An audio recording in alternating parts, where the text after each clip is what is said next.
Nekutsu Oyako fait partie de ces titres obscurs que l'on aime faire découvrir aux autres joueurs, moins pour les satisfaire que pour se vanter d'avoir été un précurseur.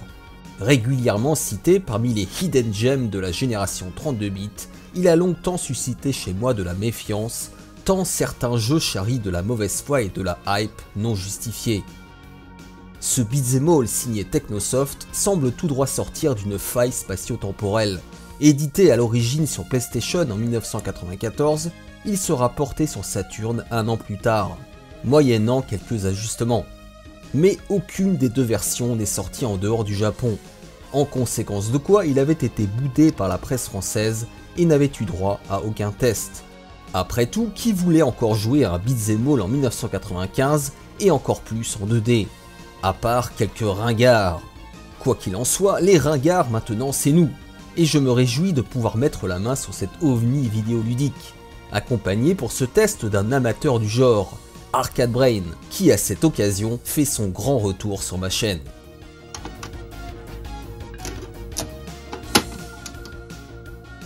Allez, bonjour mon cher Arcade Brain, comment vas-tu? Eh ben ça va et toi? Très très bien, je suis ravi de t'accueillir sur ma chaîne après les innombrables dramas qui ont émaillé le YouTube Game ces dernières années.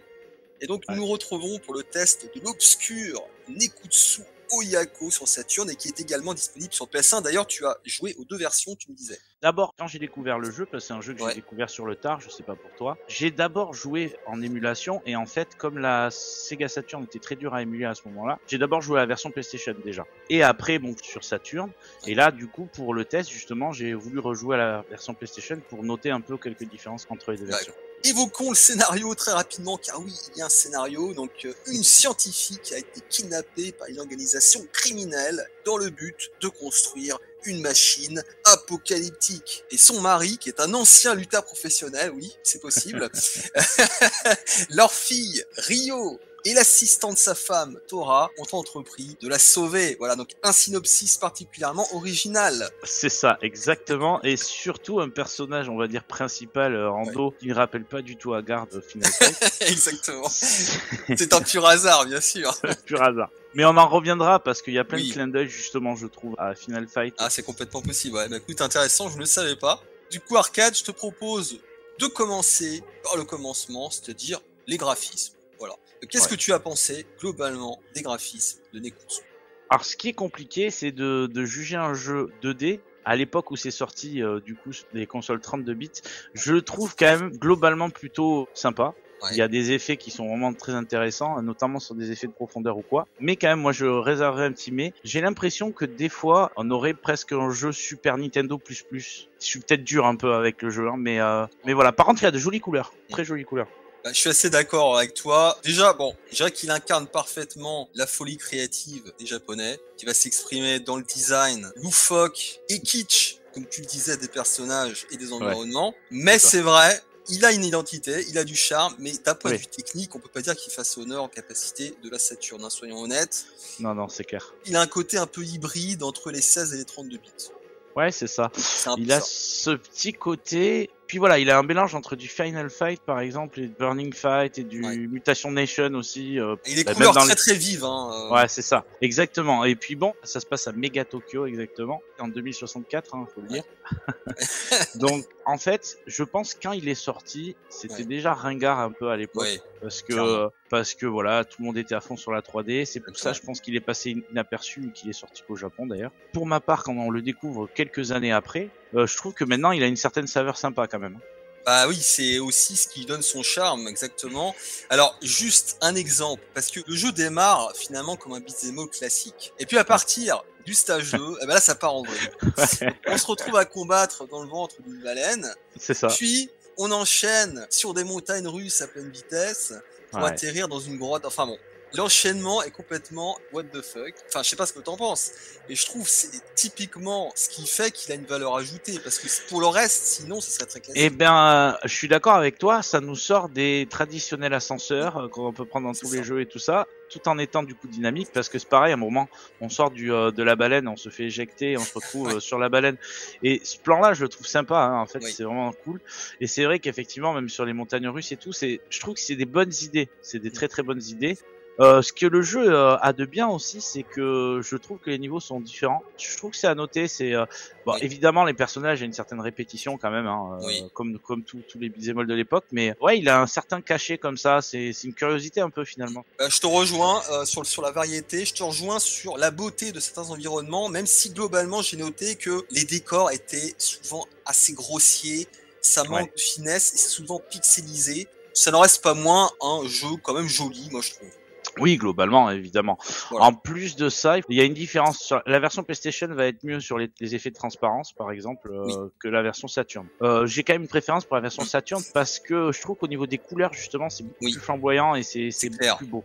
Voilà. C'est très, en fait, je sais pas comment expliquer, mais une sorte de voile terne sur les couleurs de la version PlayStation. C'était vraiment bizarre. Alors, nous ne serons évidemment pas exhaustifs parce qu'il y a plein de subtilités. Précisons tout de même qu'il y a plus d'animations dans la version Saturn, qu'il y a eu également des modifications dans les animations, que des boss ont des attaques supplémentaires et que certains ennemis ont été redessinés et même apparemment sur le gameplay, mais pour être honnête, je n'ai pas assez joué à la version PS1 pour le remarquer. Les temps de chargement sur la version PlayStation sont un poil moins longs, mais en vrai ça se joue à 1 seconde, hein. J'ai calculé, c'est vraiment 1 seconde de différence. Après sur l'animation très rapidement, on va pas s'apesantir, mais j'ai quand même noté 2-3 trucs, je sais pas si ça t'a frappé. C'est pas que le jeu manque d'état d'animation, mais la façon dont les frames s'enchaînent est parfois un petit peu étrange. Je sais pas si t'as eu ce sentiment-là. Si.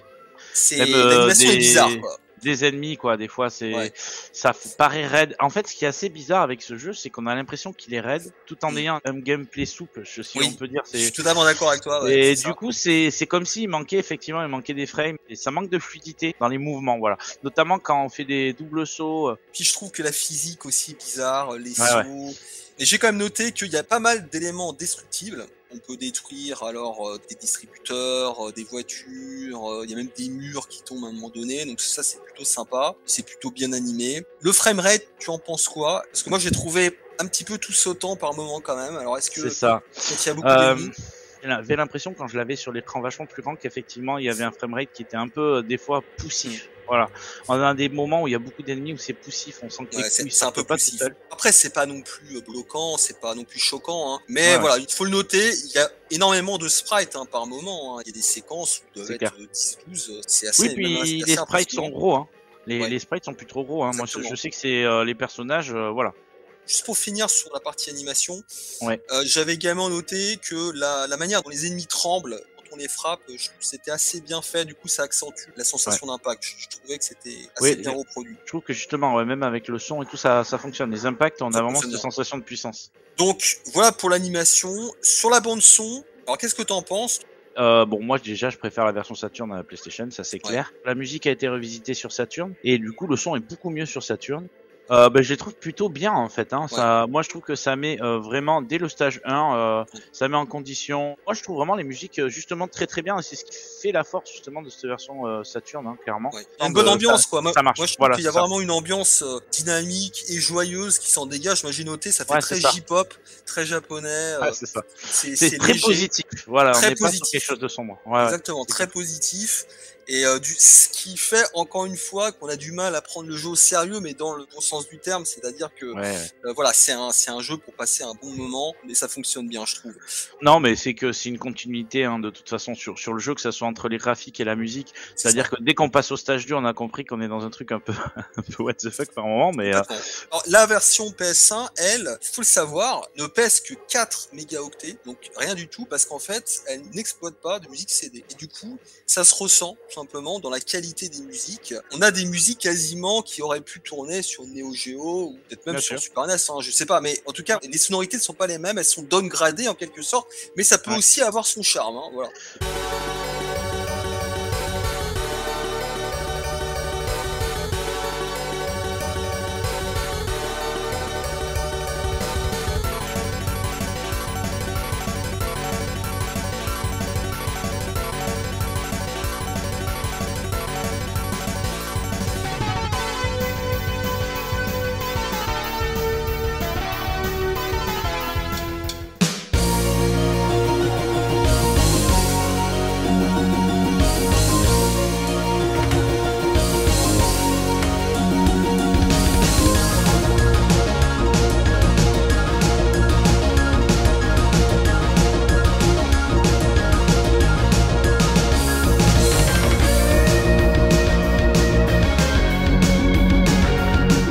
peut-être Oui, des oui, gens... oui. La version PlayStation, ça marche aussi. Hein.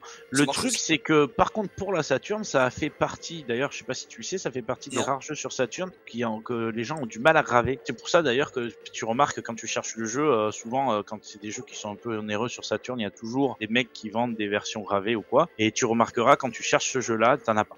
Allez, on passe au niveau du gameplay. Ah, tu disais, oui, on a 3 personnages jouables. Alors, tu l'as dit en introduction, hein, on retrouve le bon vieux Hagar, on a Cody, pour moi, et on a le Guy. Enfin, je caricature un petit peu, mais on a le personnage fort, le personnage rapide mais faible, et puis le personnage équilibré, quoi. Ouais, c'est ça. Alors, qu'est-ce que t'en penses? Déjà, toi, est-ce que t'as un personnage favori? Parce que moi, j'en ai un. Clairement, j'ai fait mon choix. Moi, j'en ai vraiment un favori. Hein. Ça reste Rando, du coup, parce que déjà, faut savoir que sur Final Fight, j'adore jouer avec Hagar.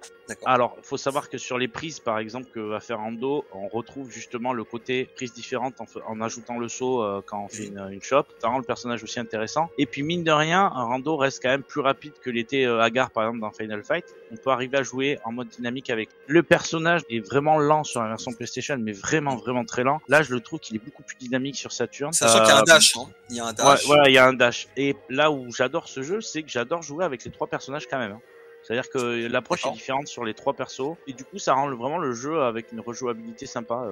Voilà. C'est vrai qu'il se joue pas du tout de la même façon. Moi je prends Thora parce que c'est, à mon avis, le plus accessible. Je trouve que c'est le plus équilibré. Et en plus, il a une attaque complètement cheatée parce que on précise que il y a des coups spéciaux qui sont effectuables un petit peu à la manière de Street Fighter 2, hein, avec avec des paires de cercles. Ouais, c'est ça. Si je te pose la question, au niveau de la move list, en termes de quantité, qu'est-ce que tu en penses? Est-ce que c'est correct ou pas? Alors, il manquerait juste le déplacement latéral, tu sais. Ça manque un peu de pouvoir faire une roulade latérale ou comme ça. Mais en vrai, c'est pas si mal. Je sais pas si t'as remarqué, notamment justement les coups sautés. Il y a vraiment un intérêt à tester. Des trucs super sympas à faire, notamment avec le double saut. Effectivement, le coup d'écart de cercle, ça m'a rappelé un peu le Final Fight 3. Voilà, avec ce côté-là. Moi, je trouve que c'est clairement pas déconnant. Hein. Non, c'est pas déconnant. On va dire que c'est dans la moyenne, surtout que, alors, on a dit, il y a des coups spéciaux, il y a des originalités, puisqu'il y a même un coup de pied sauté où tu peux rebondir d'un personnage à l'autre. Alors c'est pas évident à placer forcément, mais ça peut être utile. On l'a dit, tu peux dasher, tu peux même courir avec Thora. Il y a de quoi faire, et puis il y a des armes quand même. Il y a des bombes, des bazookas, des poignards, et même une sorte de... Des Saturnes. Des Saturnes, des Saturnes. Surtout, il y a plein d'items, effectivement, à récupérer au sol. Donc, moi, je trouve le feeling bon, et comme tu le disais un petit peu avant, il a un aspect très old school, d'un point de vue graphique, mais en termes de gameplay, de feeling, c'est assez souple. La hitbox est bien grosse. Quand tu frappes, tu touches 3-4 persos à la fois qui sont en mêlée. Donc c'est agréable, voilà. C'est un jeu agréable à jouer. Ouais, je suis totalement d'accord avec toi. Et il m'a rappelé d'ailleurs un jeu qui est assez récent finalement, c'est le Vendetta. Final Vendetta, ouais. Ouais, à faire, je trouve qu'à faire en 2023, ça reste un super jeu à faire en fait. Je le trouve moderne et accessible, c'est vrai, même en 2023. J'ai quand même noté, petit bémol, la façon dont on récupère les items au sol, moi je trouve qu'il est pas très bien pensé, parce que souvent les items sont trop proches les uns des autres, et puis on a tendance, tu vois, à les reprendre plusieurs fois de suite. Enfin, je sais pas ce que t'en penses. Ouais, et prendre des coups. Quand il y a beaucoup d'ennemis, je sais pas si ça t'est déjà arrivé, justement, tu veux taper, du coup tu prends le truc et au final tu prends un coup pour rien. Donc ça, c'est vrai que c'est un peu chiant. Je suis assez d'accord avec ça. Une touche, moi je trouve que je me suis habitué justement dernièrement à la touche spéciale pour ramasser. Ça aurait été super. On l'a pas précisé, mais il y a une attaque spéciale, dévastatrice, qui retire de la vie quand on l'utilise, voilà, qui peut être assez utile d'ailleurs par moment quand c'est un peu trop le bordel. Voilà ce que j'avais. Est-ce que tu avais d'autres choses à dire sur le gameplay? Gameplay intéressant à deux aussi. Bah voilà, c'est. Oui. Alors j'y ai pas joué à deux. Est-ce que t'as eu l'occasion ou pas? Parce que oui. J'ai joué avec Brennett et. D'accord. Et voilà, mais c'est cool. Ça se laisse jouer. Ça apporte rien de plus. Voilà, ce qui est dommage, c'est que ça aurait été sympa qu'il y ait des interactions à deux. Bon, mais. Oui. Quand on joue à deux, j'ai l'impression que le jeu est un peu plus difficile, bizarrement. Mais moi, j'ai l'impression, c'est l'IA qui est un peu plus costaud. Ok, après, très rapidement sur le level design, pareil, je t'en ai un petit peu parlé, mais c'est vrai que la progression en elle-même, elle est linéaire, c'est-à-dire qu'on va de gauche à droite, mais mais il y a eu un effort pour varier l'action. Il y a pas mal d'obstacles et de pièges, des murs qui tombent, des grilles qui tombent, des boulets, des gerbes de feu, voilà. D'ailleurs, ces effets-là sont cool, moi je trouve, Ouais. justement, notamment celle qui m'avait marqué, c'est quand on a les panneaux qui tombent du mur, donc t'as une espèce d'effet 3D du Oui, panneau qui te tombe exact. dessus, que je trouve vraiment bien fait pour le coup. En fait, ça compense le côté évidemment linéaire, c'est un beat'em all, hein, on va pas lui demander de réinventer la roue, mais du coup, je trouve qu'on s'embête pas en fait, tout simplement. Enfin, C'est je sais ça. pas ce que t'en penses. Il y a des beat'em all qui sont rapidement fatigants, pénibles. Voilà, c'est pas le cas. Je trouve qu'on progresse C'est avec ça. les gars. Il a pas ce truc répétitif que pourraient avoir certains, justement, Oui. malgré une vague d'ennemis quand même un peu toujours pareil. Oui, c'est vrai. Par contre, on est d'accord Voilà. que les ennemis sont souvent les mêmes. Ça, c'est vrai. Voilà. On est content de découvrir à chaque niveau parce qu'on est souvent surpris en plus, donc ça je trouve ça sympa. Ça reste fun, même les ennemis, hein, notamment quand on se fait attaquer par des sortes de poulpes là. Bon. Ah oui, je sais. Voilà. Là, tu t'y attends pas en fait. Tu te dis, C'est ça. surtout un poulpe dans le ventre d'une baleine qui C'est porte ça. des gants de boxe. Voilà. Et il y a les espèces de flaques d'eau aussi quand on est dans la baleine aussi. Enfin bon, bref, Ça c'est n'a aucun sens. ouais, voilà. Les boss, j'ai noté que les patterns n'étaient pas spécialement complexes, travaillés, mais ils sont surtout là, je trouve, pour leur design et leur mise en scène, quoi. Ils sont complètement boîte de phoque, encore une fois. Mention spéciale sur le boss de fin, quand même. Ouais, moi, je trouve. Voilà. qui m'a fait bien marrer aussi sur son design. C'est ça. Non, ils sont fait plaisir. Ils s'en fait plaisir. Après, il y a aussi, alors, je pense que tu as dû voir la référence, c'est vrai qu'il y a des personnages qui s'appellent Van Damme. Oui. Il faut savoir que Van Damme, sur la version PlayStation, il a des cheveux. Ah d'accord, Voilà. Là tu vois, j'avais pas vu. Je sais pas si tu as fait attention, notamment, tu peux ramasser des items alcool, et donc il y a que Rando qui peut les ramasser, et pas du coup Ryo ni Nino. Exactement. Et en fait, c'était parce que sur Final Fight, à l'époque, sur les versions console, il y avait une censure par rapport à ça. Et donc ils avaient enlevé les alcools. Et donc c'était clairement, je pense, un clin d'œil, une petite pique en fait à Capcom. Donc oui, c'est vrai qu'il y a pas mal de petites références. On vous laissera regarder, mais je pense qu'il y a de quoi faire. La durée de vie. Alors, la durée de vie, elle est évidemment liée au plaisir qu'on en tire. On l'a dit, c'est un jeu plaisant et plutôt fun. Est-ce que tu irais jusqu'à y rejouer après peut-être les plusieurs sessions que tu as faites, ou est-ce que tu vas le ranger? Moi, je pense que c'est un jeu quand même où tu peux y retourner dessus de temps en temps, parce que je le trouve plaisant à jouer, moi. Chaque personnage est différent et va t'apporter une expérience différente sur le jeu, mais complètement différente en plus, je trouve. Donc ça, c'est intéressant. Et en plus de ça, mine de rien, bon, il y a 5 stages dans le jeu. Qui sont longs, hein. Faut le Et dire, qui sont longs, hein. Voilà, longs, donc parce que c'est des stages en plus en plusieurs étapes des fois. Donc ouais, on se retrouve sur, je dirais, entre 45 minutes, je sais pas, regardez, mais entre 45 minutes, presque 1 heure, quoi, pour le faire. Donc ça va. Moi je trouve que honnêtement c'est propre. Ça passe, et puis comme tu le soulignes, les personnages, c'est vrai, sont vraiment différents à jouer pour le coup. Donc il y a une courbe d'apprentissage, surtout que le personnage que je prends, Noctora, c'est le plus simple, le plus facile, le plus accessible, mais il y en a d'autres. Moi je trouve quand même que la petite fille, elle est vraiment pas évidente à jouer, je trouve, déjà parce qu'elle est pas très puissante. On aura utilisé vraiment les coups spéciaux avec elle, c'est là où ça devient intéressant, mais effectivement le problème avec elle, c'est que le jeu peut venir très répétitif, parce que forcément c'est vachement plus long pour descendre les ennemis avec elle, malgré qu'elle soit rapide. C'est le personnage qui rappelle un peu Skate en fait dans oui, c'est vrai, complètement ça, complètement. À conclusion, qu'est-ce que tu souhaiterais dire sur ce Nekutsu Oyako? Est-ce que tu as aimé? Est-ce que tu as pas aimé? Alors j'ai aimé, c'est un jeu que je trouve qu'il faut vraiment découvrir pour ceux qui ne le connaissent pas. Bon, maintenant, les gens commencent quand même à le connaître, hein, il est plus méconnu comme il y a quelques années. Le principal souci de ce jeu-là, on va le dire, c'est les choses qui fâchent, c'est son prix. Au final, c'est son prix et sa rareté, parce que mine de rien, on le trouve pas si facilement que ça, je trouve. C'est un petit peu de notre faute aussi, ouais, mais c'est vrai c'est un jeu assez rare. Je pense qu'il s'est très mal vendu. Et puis, comme la version Saturn est supérieure à la version PS1, elle est encore plus chère. Et sinon, je te rejoins. C'est un sympathique beat'em all qui ne se prend pas au sérieux. Je vais te dire mon sentiment. Quand j'y jouais, j'avais l'impression que c'était un délire entre programmeurs. Ouais.